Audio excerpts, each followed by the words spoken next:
And everybody, once again, welcome to VWE Live, where you have me, the most recognized voice in SL Sports Entertainment today, the voice of Detroit, the Toss Grimmore. And of course, sitting with me is...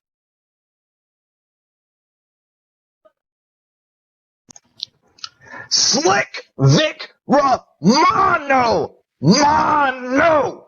Mono! Not Ramiro! I'm sorry, okay? That's the first time I actually got corrected. And as well as the voice of Sanity herself, Myra Murdoch. Oh, And boy. we're gonna do, normally what's going on. We're also joining us here is actually Austin Knight. How you doing there, Austin? I'm doing fine. Hello, all out there, all to the peons and mouth breathers. So basically, here's what we're going to do is kind of get your input on this, on these matches, but we're going to go over the shows that's going on and then do a little bit of a Q&A here, with, Austin Knight. So basically, Myra, you were there for prime time. So Yes. So for sure, why don't you go ahead and start covering prime time and let us know what happened? Sure. Well, basically, the gist of all of it was basically everyone getting their grudge laundry out of the way and just airing it out to the public, saying that, oh, I hate you for this and this and this and this. It's basically everybody getting back at each other for a long overdue revenge, quote unquote. We had the beginning of the match, or the beginning of the show to start off with, we had Marionetta taking on Ronnie from when they were back again fighting in the ring from Fallout, when Marionetta somehow pushed Ronnie's button to the point where Ronnie caused a disqualification on her part as to overdoing the Bengali lock, and then apparently snapping out of it. She couldn't believe it. It's like, why? Why did I get disqualified? It's like, well, because of this. You overstepped the count. And so these two had just been nipping back at each other, Marionetta getting under her skin as well as triggering Ronnie's blind rage, I should say. And Wait, it wasn't pretty. You're saying that Marionetta doesn't get under everybody's skin? Well, it kind of shows a great skill if she manages to get under Ronnie's skin of all people. I mean, you're talking about someone who's trying to spread the idea of good karma to everybody, especially the entire female roster of VWE. So, yeah. Now, I'm sure Vic here remembers, and I'm not sure if Austin really cares, but Ronnie actually started showing this aggressive nature as time went on. This isn't a new thing for Ronnie, especially when her guru, the great Sajid, gets involved, or gets hurt, or what have you. Mm-hmm. Has to put a little ice on the family jewels, we'll say. Oh boy. But yeah, it was messy, just to put it that delicately. I mean, it somehow just Marionetta made her way into Ronnie's head, pushing her buttons, caused you to go out all this rage, but when they came back to meet, the great Sajid actually came out with Ronnie, started telling her, started instructing her, calm down, focus more, stick to your training and all this stuff instead of flying off the handle, becoming whatever equivalent of the embodiment of rage is. You know what I mean. Okay, well, what else happened? Well, then we had the long stipulation when it came to Selena Delrana and Viola Beaumont. Now, I'm not sure if you remember, but I remember as well is that Viola ended up putting her women's world title, her women's world championship belt title, on the line. She was completely confident that she was going to keep it. She was going to have, this is going to be an easy breezy defense for her title, which Christina Krovac came out to answer the call. Now, during their match, Selena Delrana actually interfered into the match by taking out Maxine on using the element of surprise, completely taking her off guard, and actually managing to interrupt Viola herself, which Christina then took the opportunity to get the win over Viola, making her now the VWE Women's Champion.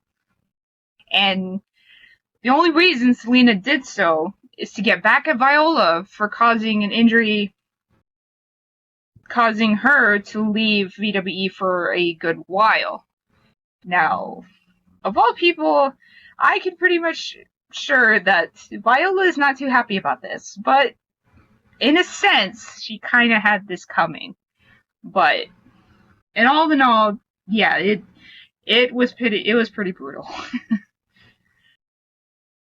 All right, as we actually had a comment come over the Twitter feed, from Brooke Owens herself, that she had during primetime she gave 100% during her match against Maxine, and she has gained a whole lot of respect for her in that aspect, because apparently she ended up giving her one hell of a fight, but that's something that you'll be covering here shortly. So.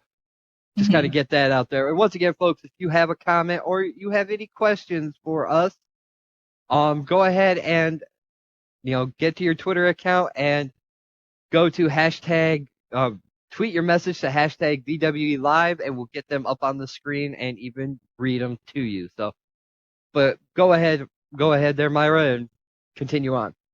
Okay.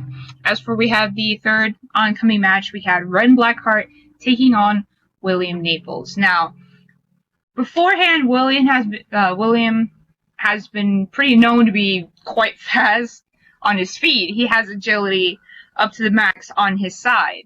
That is given, yes, especially from being completely healed up from that injury he sustained from Knight during his Pulse reign, as he ended up losing the title tonight. But is an entirely different story. But also, with that being said, Ren Blackheart is a man of the people, or so he claims. Not discrediting that for sure, of course not. But he has been receiving several accounts of saying, no, you should be more looking out for yourself instead of saying, yeah, you're mainly there for the fans, you're mainly there for because of their support and all that. That is true. In my personal opinion, which probably won't even matter at this point, but that is true to a point. I mean, it is good to get support from the fans. It gives you confidence to do well in the ring. Now, the whole you need to look out for yourself kind of thing also goes to a point as well. You need to rely on training, skill sets, everything. That all is on you. You can't rely on the fans to do that for you. They have to balance out. But with that being said, he wanted to prove that he can be a man of the fans, if you know what I mean. Basically, he was just out there proving that point that he is there to be a man for the fans and all of that.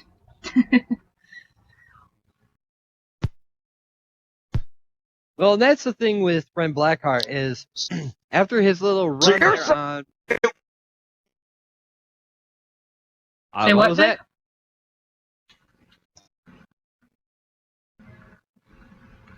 Well, anyway, I was just saying, after his little stint there as getting back to basics, Ren Blackheart seems to have a new attitude, so to speak, where he's not really thinking about himself.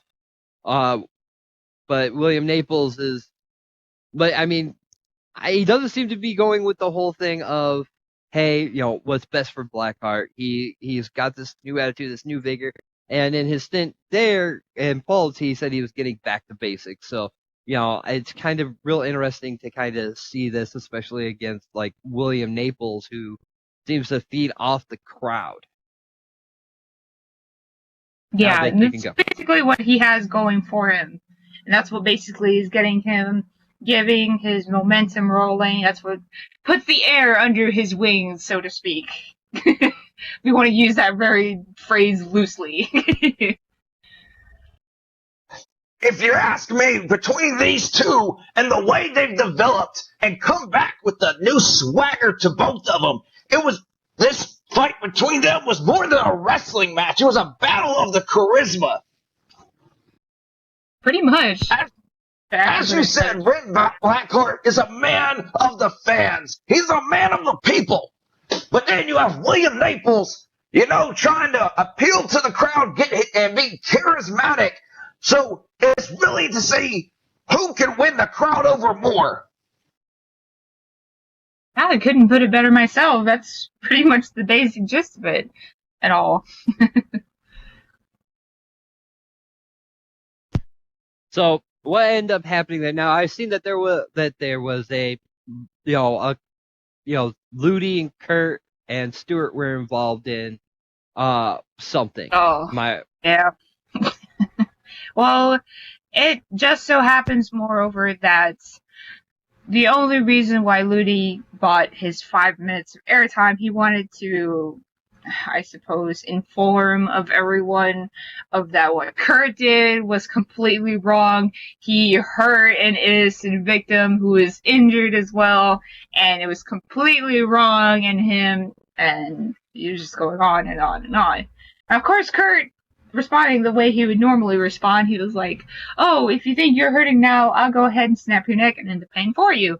Yada, yada, yada. You know how those two bicker, like an old married couple. Yeah, that is true. That they do bicker a lot, and I have seen this before. Here's the thing.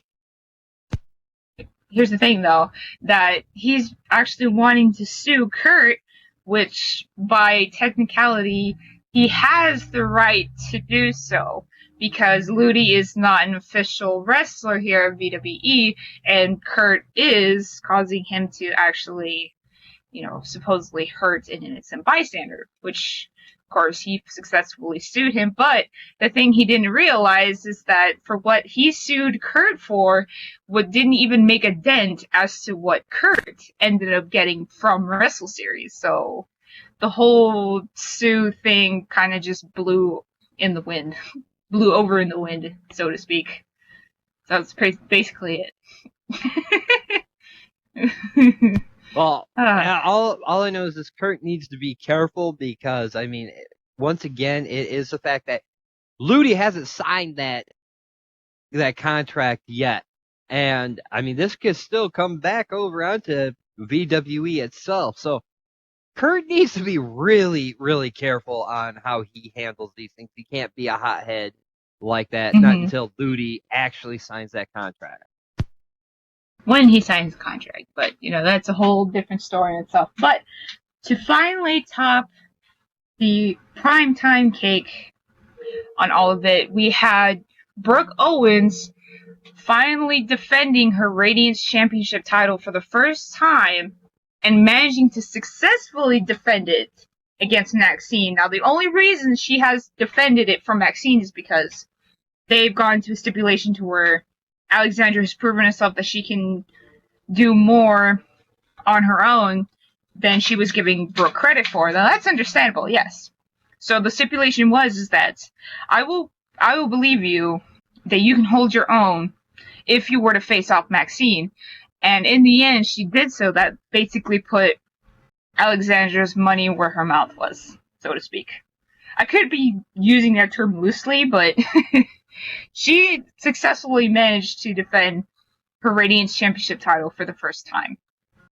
So you could say she's the longest reigning of her own championship category. We'll see how she is the first to actually hold it. Yeah, we can say that. But and Vic, you were the one there that was commentating for that match, and it boils down to back at Wrestle Series during that Radiance Championship Battle Royal, wasn't it? Oh yes, it was you and me on commentary for that Battle Royal at Wrestle Series. And I'll tell you what a match it was. We've talked about it before on here, but Brooke Owens, there's this whole trying to prove their worth thing.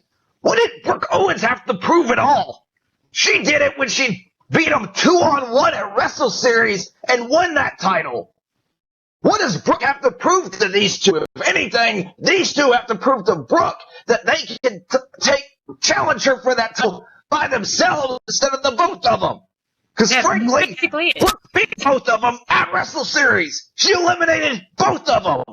Yeah, but see, they got all butthurt and saying that, oh, you were saying that you didn't need anybody, but you had all of these people helping you and all this and that. And so they had to, quote unquote, supposedly, for her to prove herself all over again that she could do this on her own. And it's like, why? When she is the reason why she's the ratings champion in the first place. But, I mean, again, she made them put their money where their mouth was, and she proved that point twice over, at least at this point, in all technicality. So, Oh, with that being said, let's move on to Edge, where we had, a whole lot of action, and there was a whole lot going on there as, for Matt, where we have Brady Carson actually starting the show off, coming in the ring and basically telling Vince Easterwood that he needs to watch his back. That he will be every time when he turns around, Braden will be there. And he proved that in match 1. Yeah, I was like, we get it. You're the number 1 contender ship for the World Heavyweight Championship title, and you're out to get Vince Easterwood, but come on. There's a point where you're trying to threaten and then you're just showboating the threat, in my opinion. It's just, we get it. But, Myra, you gotta consider something here. That, Brayden Carson, we've seen this new persona he's been writing, and it's really been ever since his feud with Kieran Darkwatch over that United States title, when Kieran put the restraining order on it, and Brayden kept getting arrested. And, where we laughed at it before, it's kind of become his thing where he kind of he's kind of bought into himself as this, this convict, this fugitive of the law. And if if he doesn't even care about that anymore, there's no telling what lengths he'll go to get that title from Vince Easterwood. Well, that's the thing, put it though. like that, yeah. Well, and that's the thing, though, there, Vic, is when you are climbing the top, especially in this business, it's cutthroat. It's dog eat dog. And that's the thing, morals, to get to the top, I'm sure Mr. Knight here will agree with me that, all morals, all sense of principles to make it anywhere in this business has got to go out the window. You got to do what it takes. Now, does that mean that you got to break the rules or whatnot? Sometimes rules are made to be broken. Sometimes they need to be followed. I will say that, but Braden is on his way. Whether you like him or you hate him, he is one of the driving forces, and he has that contract. So Vince better beware, because he could sign that contract at any time and set up a match at a time of his choosing. And that's what he was saying. As match 1, though, we did see the Crusader, Vince Easterwood, taking on a former champion, the Machine Gun, Josh Poffo. And that was an excellent matchup. I will have to admit, Poffo, when he was champion at the time, he did pretty well for himself. But he let his paranoia when he held the belt get to him rather quickly. It's caused him to lose the belt against Cody, and that caused that chain of events to which led Vince Easterwood to become the current VWE World Heavyweight Champion now. But I honestly don't believe that'll ever happen to Vince Easterwood. He doesn't seem that kind of person, to me at least. But you are right. He would have to watch his back when it comes to Brayden Carson, because he's now becoming a force to be reckoned with. And especially he and Vince Easterwood have been going at each other's matches. They've been interfering in each other's matches to where he's caused Brayden to lose a match to his brother Michael, and then hearsay causing Vince to lose a match when Brayden interfered. These two have been going back and forth. So when you said that Brayden still has the contract, yes. And Vince Easterwood does need to watch his back. But it's even that point is where Vince just stood out there and was talking to Braden during the matchup, which, one, it wasn't right. I will say that. But he did not physically interfere at all. Braden, on the other hand, came in and laid out Josh Poffo, making Vince lose via disqualification. Now, I don't know about you guys, but I feel that was wrong of Braden. I'm not saying what the Crusader did was any more right, but you got to look at it like this: is what are they trying to do? Is Braden tried to attack Vince after he laid out Poffo. It's just like I said, this new persona, this convict persona that Braden Carson's embraced, he doesn't care if it's right or wrong. If it gets him closer to that title, he'll do it. We saw what he did to his own brother at Wrestle Series to get that contract. There is no league that Braden Carson won't go to now to be the VWE World Heavyweight Champion. But it already speaks for itself as to how and what kind of methods they use to interfere in their matches. Like you said, Vince only spoke during Braden's match. He didn't interfere, completely interfere like Braden did, so that kind of already tells you how they will be like when these two do finally face off each other. But nonetheless, Braden did pay for that interference during the match as he went to, go to attack, and Vince, being the expert lock holder he is, got him down in that Fujiwara armbar, and I'm hoping I said that right, but close enough. I got him in that armbar, was holding on to it, and then after a few minutes, Braden was able to get out and slide out of the ring. And is this going to be kind of a foreshadow of what's going to happen when they finally meet up in the ring? Only time will tell as we move on to match 2, where it was Becky taking on Aphrodite, and that was a matchup that, put Aphrodite's skills to the test. Oh yeah, especially when it's someone against, Becky. To me, she's just one of those wrestlers who kind of bites off more than she can chew, and then kind of later on eats her own words at the end of it, as she lost to Aphrodite. But it's not the only thing that happened. Granted, Aphrodite did get the win, but after the match, on the other hand, it's once again all those camera flashes that we have no idea what it's about, who it is. She started walking out and caught Aphrodite's attention, and they were really sitting here she was sitting there I wonder what that's about. So definitely, folks, it's there's a lot of surprises coming in. I was actually quite surprised, though, that I didn't see Crystal or Hillary, come in and try to distract her, especially Hillary.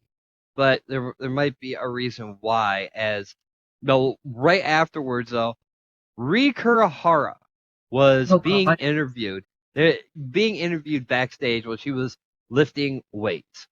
And I don't know about you, I think that interviewer needed to switch to decaf because, dear Lord, she was talking fast and not waiting for Ri Kurihara to respond in any way, shape, or form. Her intake, just from the start and the get-go, it was just completely wrong. I don't think you would really want to approach Ri Kurihara about the sensitive subject about being, especially when it involves Akasha Fox and being called just a mere casualty or just a collateral damage, so to speak. It's just basically, it's watering Ri Kurihara down into just basically more than just a regular wrestler or just a rookie wrestler, and she just happened to get in the way of Akasha, and that didn't sit well with Ri, especially when she completely laid out that interviewer, which we have to all be kind of honest. We did see from the start of this all, she kind of rushed in with the questions, and with those kind of questions at times, I'm pretty sure someone like you would ask. What do you mean, someone like me? Come on now. Oh, do we have to go back to that moment to where you started asking Derek Colt, of all people, those kind of questions as to how he felt after losing to Jeffrey Fireguard of that nature, and then he finally snapped in the end? I'm pretty sure Austin can remind you of that situation. Well, doesn't he still have the neck brace? Somewhere. Who, me? I don't need it, but yeah, I have it somewhere. But as we go on, now, honestly, I would like Austin's opinion on this next match where we had Michael Carson taking on Derek Colt, and we had Austin yourself and Jeffrey Fireguard down there at the ring during that matchup. So, Austin, really want to know, what were your opinions about that match? What was my opinion? My opinion was Derek went out there and showed what he shows every damn week, whether Stu wants to recognize it or not, that he is the uncrowned world champion, and then he'll win it as soon as Stu gives him a rifle one-on-one match. Though, wasn't it you that sent Jeffrey Fireguard in there to pretty much while you were distracting the ref to do do his adrenaline rush on Michael Carson? Just curious. I didn't send anyone anywhere. I was informing the ref of her, crappy job at refing. What Jeffrey does when I'm not watching him, I'm not held accountable for. Was he doing something to me? I don't know. I was busy with the ref. But that's kind of where you're wrong. If you're holding this contract, you are responsible for him. At least that's the way I take it. Now, if you've got to turn around and start babysitting him or keeping a closer eye on him, that's not for me to decide. Get the words right out of my mouth. All that matters is what the ref sees. Did the ref see Jeffrey doing the thing? No. Yeah, I'm sure that's the answer. So he didn't do anything. It's just what you trying to put in words into people's mouths. That he was in the ring, he did something. All I saw was Derek pin Michael 1, 2, 3. And that was the case, but seeing how you neglected to really see anything else. I mean, it was a good match. Michael Carson showing that he still got it. But once again, your client, Derek Colt, is called the human concussion machine for a reason. And there's a reason why he's been in this VWE for so long. And he showed that on Edge Friday, but can't say that he did it without help. And whether or not you, before the match, placed the order or not, I can only speculate. I can't say for sure, but Jeffrey Fireguard ended up helping him against his, it seemed like against his will, because he wasn't happy about doing it. But lo and behold, though, the referee didn't see it, and Derek did get the 1, 2, 3. And now there was another instance where, now speaking of Hillary, she came out again with that petition in hand and was trying to get people to sign it, where she has only like 3 signatures on it to get rid of the com table. It was 2 so far. Why is she so determined to get that table? Well, if you would sit there and actually have a meeting, maybe you'll have more understanding on that. Why do I have to? Why can't you do it? Because I'm not the licensed professional. Oh, really? As you question my licensed professionalism every second you get. Hey, just because you got a degree from a community college doesn't mean that it's not valid. Oh, really? But nonetheless, she came out, and Crystal, though, returned to come on out. And once again, folks, for sure, join the conversation, or just if you have a question for us, once again, go to Twitter and tweet your message to hashtag VWE Live, and get that up on the screen for you. Now, it goes once again, though, Crystal came out, and they had some verbal altercations, so to speak. And then it to turned a po- into physical later on. Yeah, that is very true. But it came up to, she was trying to Crystal was trying to be very helpful, saying that, hey, I can sit here and, there's times I will sit here and, donate to the homeless or help the clinically insane. Now that seemed to take a very bad turn as it hit a chord there on Hillary. Yeah, because you never want to call someone like Hillary crazy. I know better than that, especially when that is quite effective in my kind of line of work. But yeah, she didn't take too kindly as to Crystal's, oh, look at me, I'm important, I'm the best thing that's ever happened to VWE, as to where Hillary's sole purpose and sole attention is to get the commentator table fired. So yeah, that didn't really mix so well. And so, what is your opinion on that whole thing? Whether it be the com table or the petition for the com table, or the attack that Hillary did on Crystal. I have a confession. There is 3 signatures now, and including mine. Really? You, a commentator? She held me up backstage, and I was a little fearful for my life there. I'm just putting it out there. I did not want to tell her no. I did not want to see that reaction, so I just signed it and went about my day. Well, I guess for being scary is not just her forte. Oh, please. It just said, look, com table, and then just ran for the kill. Flower, don't tell her otherwise. Please, God, don't tell her otherwise. Big butt, a delicate flower, okay? She just can't handle the C word very well. Just like you can't handle the J word. Anyway, but because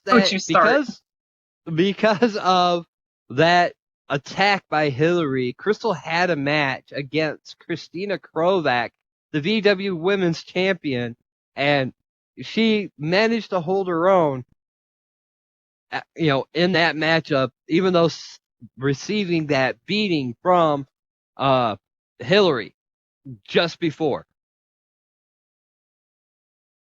But lo and behold, though, we had Chloe Valentine come out to ringside.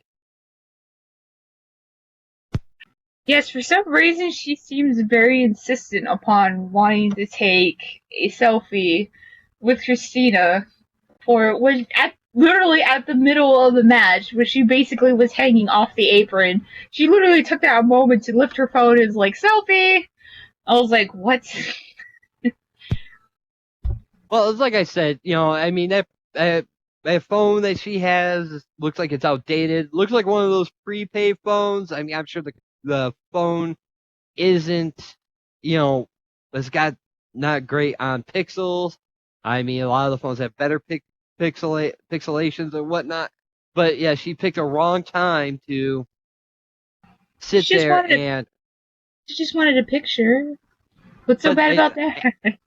It was the wrong time for it, as though that distraction did, I believe, costed Christina the match. Well, it's not like it was a title. I'm wrong. She did catch it. No, she did end up. It almost costed her the match. What I meant to say is, Crystal came through, but if she ended up hitting her new move, which is the most expensive move in SL. Really? Of course, she would put something like that there. Oh boy. Yeah. But if you've got the money, why not flaunt it? I mean, look at Mr. Knight here. Really? Yes, really. Oy vey. Vic, do you want me to hit him or you? Because I'm pretty sure I would get in trouble if I did. You have a clear shot. I'm not in this. I'm not in it. No, I'll behave. I'm supposed to behave. later on after that matchup, though, we had Cody Hooley coming out with the only thing I can really say is a stew on a stick. A picture of Stuart Wharf's head on a stick and doing the worst. Don't remind me. I mean, I didn't know what was going on at that point. Basically, the match was Cody Hooley taking on Benja Nirvana. Now, Cody coming out beforehand with Stuart Wharf's face on a stick. And I kid you not, literally was speaking like Stuart was standing right next to him with the accent and all, and I just my words had failed me. Well, as he was leaving, as he was trying to call out the VWE World Heavyweight Champion Vince, he ended up coming out of the back, going to the back. Stuart Wharf came out of the back, and I never seen Cody Hooley move so fast in my life. That man could have ran the 40 in 1 second. And then once Stuart Wharf got in the ring, he slid out. It seemed like Cody was actually scared of Stuart. And who wouldn't be? I mean, to just blatantly do that kind of shenanigans, and with, of course, him coming out to get reprimanded with the consequences, of course, he literally told Cody, he literally got in his face and told Cody, if you ever do something like that ever again, I'm going to take that stick and I just leave the rest of the imagination. But, oh, dear Lord. The match itself, though, was even more, As it was, there was a lot of great action, and then turn around, though, and, Cody getting the win there, but then Stuart ended up coming out and saying, no, we're going to restart the match. And it was due to the fact of, I believe, Cody used, it was a DQ, because Cody ended up having the chair. That was the first call. It was a DQ on Benja, but he ended up grabbing a chair, throwing it to Benja catching it, just as the ref turned around, and she seen Benja with the chair and Cody laying on the mat. And that, what else was she to think? I mean, she'd seen him with the chair, seen the Cody on the floor. It really is. It was self-explanatory on that. But then turn around. Though, Stuart Wharf coming out with, and I think he was trying to mock Cody Hooley with a Canadian accent.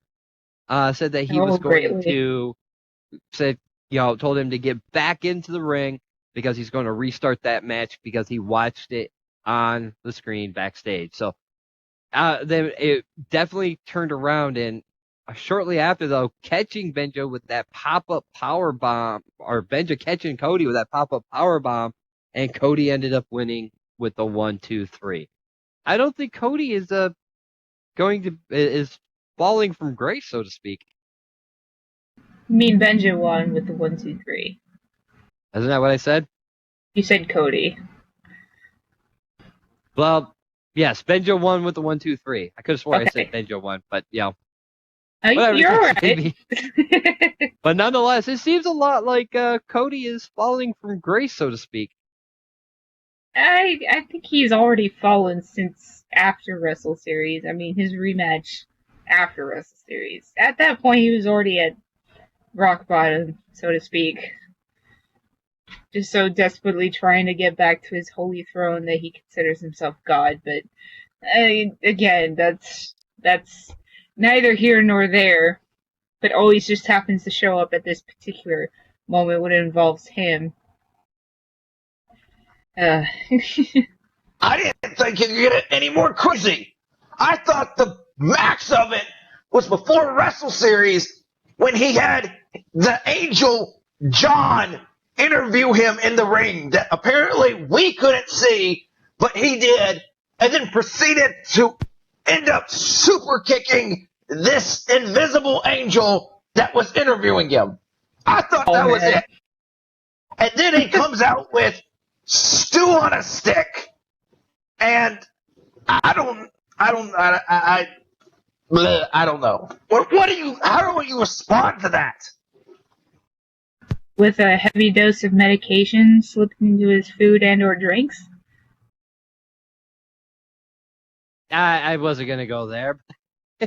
Definitely be something to really take care of at that point. But now let's go ahead and move on to Pulse that happened just before the show. Now that was actually something that was definitely something, to be honest. We had Nady taking on Masaki.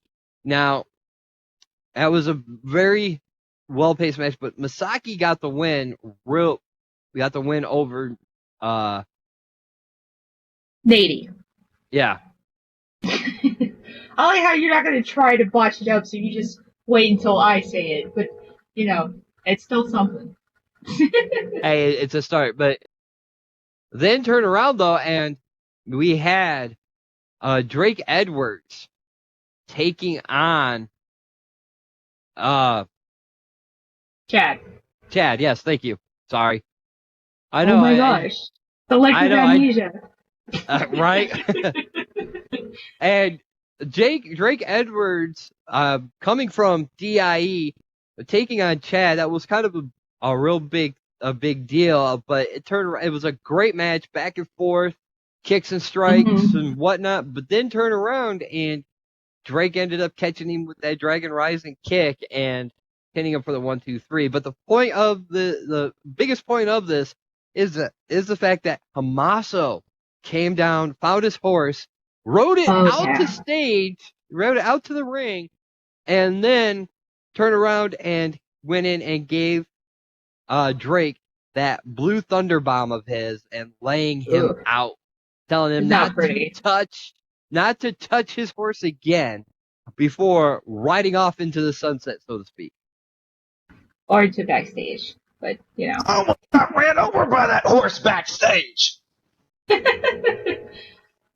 How did Steven Stewart allow the Hamaso to take a horse into the building in the first place? It's beyond me. That's a good question. One that maybe Stuart Wharf can ask. But anyway. He probably just told them, well, if you're going to bring him in, you better clean up after himself. Or him. Or so to speak. It's just like... But nonetheless, as we moved on, we had Plasma coming out. Plasma from the DIE roster coming out and challenging the Pulse champion, Knight, to a non-title matchup. Oh, that was something. A lot of smack talk at the beginning of it all until, lo and behold, the Crisis actually coming out during the match itself, causing Knight to get completely distracted away from Plasma, and Plasma, of course, taking advantage of the opportunity and going in for the win. Now, you did warn Knight. We've all heard it. You did warn Knight about him, and though it sounded like you had no idea about him coming down or him being even in the building. I swear, I'm innocent. I completely didn't know he was going to escape the hospital and come out to see his favorite little plaything, which, as of currently, is Knight. And Vic, what did you even see the Crisis backstage? Funny you should ask, is I was filling in for my new role tonight, being a backstage correspondent after the one with the caffeine problem and talking too fast. So I was trying to. So after the fallout, I was trying to get words from everybody. First person I saw get backstage tonight who told me to, and I quote, "Take a laxative and piss off." Ouch. And, yeah. Then I see Plasma, and who, has got a little pep in his step now. He's coming fresh from DIE, first match on Pulse, and he gets a win over the champ. So he's feeling pretty high right now. He's feeling good about himself. And I was advised by the armed security guards backstage not to get within 50 feet of the crisis. They stormed the building and were forcefully escorting him back to the hospital. So I Yeah. did not get that word, and I did not even pursue trying to get a word on that one. Is actually pretty smart on your hand because it does take several people to get him strapped down, so to speak. It literally takes more than 6 people to transfer him from one room to the other, if not more. But so you not getting face to face, it's very smart on your part. But all right, folks, that was Pulse tonight, which I'm sure you guys, those of you that were here, those of you that are watching that didn't see, you missed a hell of a show. But now get your questions ready, because go ahead and also tweet them to hashtag VWE Live, where you can get your questions asked, and we will ask them for you as we now move on to the Q&A segment here. And once again, going to pay a little more attention here now to Austin Knight. So for sure, I mean, do you guys have any questions for him? As of now, okay, well, I do have one. Why the hell have you made Jeffrey Fireguard a manservant of all things? Why? Well, yes. I had to use him for his skill level. I mean, he just doesn't have it anymore. I mean, he was world champion. I'll give him that. And I even offered to guide him. But, as the kid he is, he didn't know what the hell to do with himself. So, now he's under my guidance. Well, my guy's contract. And, well, what better to have than a world championship servant boy? Well, I mean, and that would understand the dress. I mean, you at least got him in a tux compared to what he was, but why the ring attire change? That's going to be my question here. I mean, okay, why the colors? I mean, that's the thing about it is yes, the only thing left is like the tassel. Kind of got this Midnight Rocker thing going. Come on. That's your question. Did you see what he was in before? I mean, that ratty ass fucking vest he was walking around in.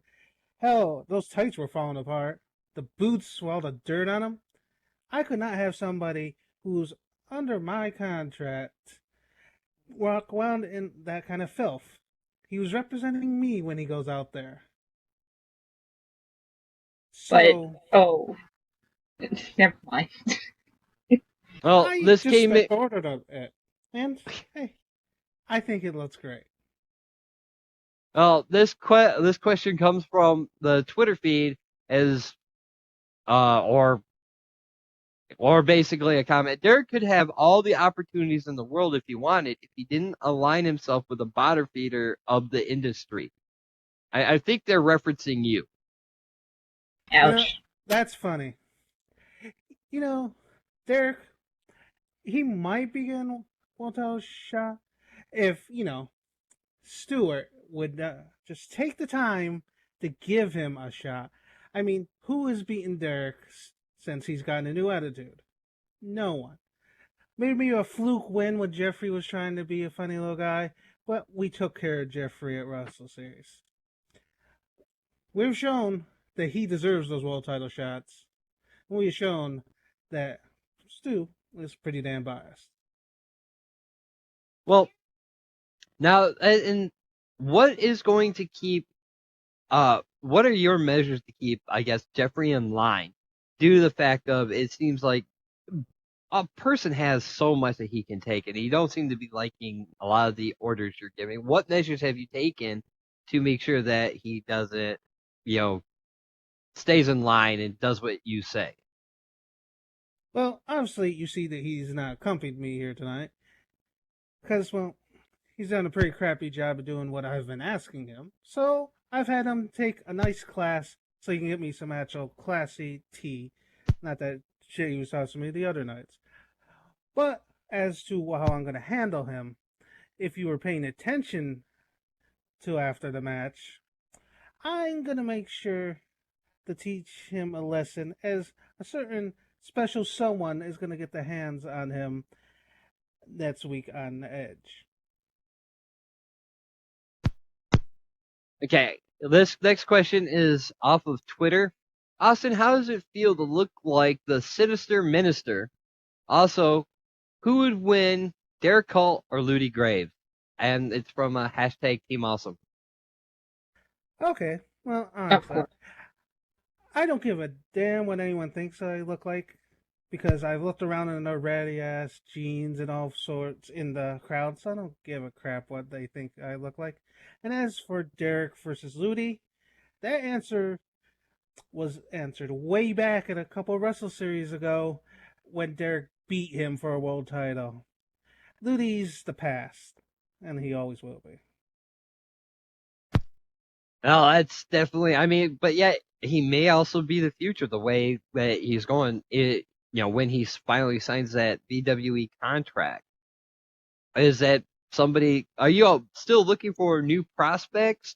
Either to take under your wing or even just in case that the client you have kind of turns on you, so to speak. Or falls out, The client whichever. I have is very satisfied, as Derek is very satisfied with what I've gotten him lately. As for looking for new prospects, I am always looking out for new prospects. You don't stop looking for new talent. You always aim to find the best and prim and proper them to their proper place in this company. Vic, do you have any questions? Because you're sitting over there kind of quiet. I do have a question. So we see that your future plans for Derek Cole is pushing him to get that world title shot. But with you basically controlling Jeffrey Fireguard's contract and him still being a wrestler, do you have any plans to push Jeffrey in any direction? Certainly, that answer falls in Fireguard's lap. He's under my contract, and, well, the more he listens to me, the more freedoms I'll give him. If he finally learns his goddamn place, maybe I'll actually give him the advice to go right back to the top. But right now, he's staying where he belongs. Now, another question coming in.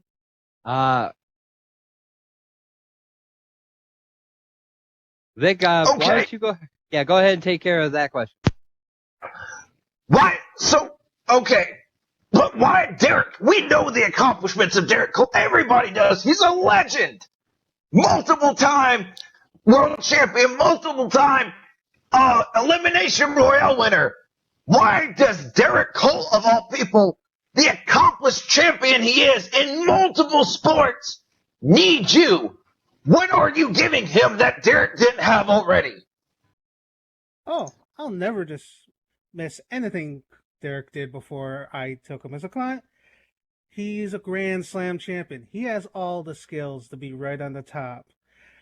But as you noticed before he took me on as his manager, he was thinking a little too much about the crowd, and he was on quite a losing streak, if you remember, because he gave a crap about what anyone thought. He gave a crap of the well-being of anyone in that ring. He was holding back. And, well, I am advising him and making sure he goes full throttle. He now doesn't give a crap about their health. He cares about the win, and it's giving him all the wins. And it seems to be giving him quite a bit of a confidence boost. But you got to be careful, though, because the confidence will turn into cockiness. And that's the thing is once he gets cocky, you might not be able to control him. Here's the thing. Actually, I'm not controlling him. He is my client. This is a partnership. We work together. I don't control him. I advise him. And I advise him to get into the top. I don't control him. That's not how a real manager works. It's a partnership. Well, if he goes out of control, yeah, would be even under your advisement, so to speak, may not look good for you because he's got a temper. I will say that. You know that. How is it you can keep him under control and not like go off a deep end, say like, Kurt has in the past, or, even end up, driving himself insane. Oh, that's the thing. Yes, I do have to sometimes rein Derek in because he does have a temper and he might rush in ill-advised into a fight. But here's the thing. He wouldn't have this temper if he was getting the proper respect from management that he needs. All as I've said, he's gotten all these wins. Hell, people less deserving have gotten world title shots like Josh Poffo, and they don't have half the resume or wins right behind them as Derek's had. And where's Derek's one-on world world title shot? Where? Well, if he keeps up, and especially under your advice, I'm sure he'll be getting it soon. I'm guessing, just need to tie up some loose ends to really have management go and look at him. And I'm sure you sat here and petitioned for him to get that world title shot, haven't you? Well, of course. Though Stu decided that he does not want to accept my calls anymore. But unfortunately for him, I actually still have ties in the board, so I'll get my word in. And he's going to eventually have to recognize what Derek's doing in the ring and what he deserves. Well, it's definitely and you got quite a goal. It seems like you got quite a bit. You and Derek have got to be doing a lot of load there to get to that spot. Now this just from Twitter. Austin, why do you associate yourself with the bottom of the roster? Can't you manage legends like Ludi Grave? Hashtag Team Awesome. I'm pretty sure he already answered that question earlier. But I'll answer again.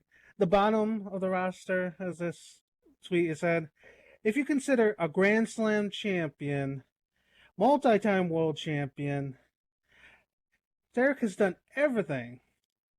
And you consider him the bottom? While this Ludi Graves, he's had the world title a couple of times, but where's his Grand Slam championship?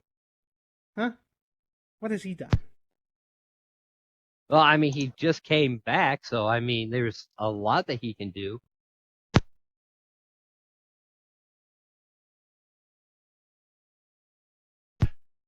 All right, why don't you go ahead and take this next Twitter there, Vic. Oh boy. Oh boy. Yes, another question coming in from Twitter. And I quote, sir, what the F is up with that walking cane? Are you that old and immobile? What is in it? Some vodka or blue pills? Hashtag Team Awesome. Oh, Well, God. what's up with my cane is actually in a family heirloom from my father that shows actual class. I don't need it. I show it there for the class and actual presenting myself in a well way, not just walking around, well, like Myra over there. Thanks. Well then, so what are your plans? I mean, for the future for Derek and, I mean, for Jeffrey. I mean, there's obviously you're a thinking man and you got plans for the future. So what are those? Well, I'll start with the plans for Jeffrey. Next week, he's going to learn a lesson. He's going to learn the lesson he should have learned at Wrestle Series. He's going to learn his place, and if he's smart, he's going to learn that spot, and then maybe I'll elevate him and get him back to being an actual talent on this. But first is Derek. Derek is the uncrowned world champion, and I'm going to make sure he's going to be the crowned world champion in the near future. And besides that, I'm always looking around, and I will find that next new talent that I'm going to help push up and break that glass ceiling that Stu has. Definitely sounds like that you are set, got yourself set for the future, so to speak. And Vic, did you have something you wanted to say? If you don't mind. All right, Mr. Knight. So let's say your plans pan out. Derek Colt wins the world championship, and Jeffrey Fireguard starts behaving himself, and you get to elevate him back onto being a contender in the roster again. Where do you put Jeffrey Fireguard? Do you make him go for the United States title, or could it be that he gets elevated enough that we see a rematch between him and Derek Colt for the world title? Again, just speculation, but just trying to see what your mind is about this. There's many things Yeah, I I would could have to agree with Jeffrey do. Yes, sir, I could have him go for the United States title. I mean, what better but more gold? Or could have go to King of the Ring, win that, and then I will guarantee that the world title stays under my advisement.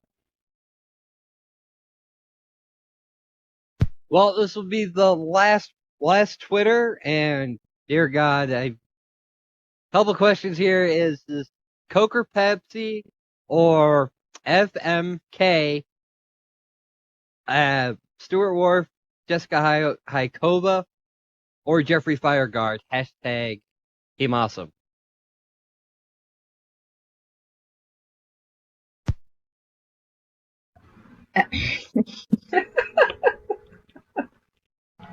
Oh dear God. As Yeah. for Coke or Pepsi, neither. I don't drink that caffeinated crap. As for the FMK, I'll only answer one of them. Kill Stewart. That's about all. The other ones aren't worth talking about. Okay then. But Way we to won't. end the Twitter. Well, Austin Knight, we'd like to thank you for joining us here on VWE Live. As I'm thinking we're gonna go ahead and kind of end that here and wrap this up. Oh boy. This might actually with this Q&A session, that might be an actual questions that we may end up ending with anyway. Anyway, folks, definitely make sure you are here next Sunday at 2:30 p.m. SLT, and where we will once again break down the event, and once again have other guests that you guys can interview yourself. And always remember though, definitely if you have a Twitter, tweet your comments and questions to hashtag VWE Live, so we can get them and put them up on the screen. But until next week, folks, I've been your co-host for this evening, the most recognized voice in SL Sports Entertainment today, the voice of Detroit, and that's Haas Brimmore. I am Slick Vic Romano. And I did the voice of sanity, Byron Murdoch. Oh man, he's not gonna let you live that down for a while. Apparently not. But anyway, folks, we will see you guys here next week. So until then, folks, good flight, good night. Romero, really? Romero! Come on, man!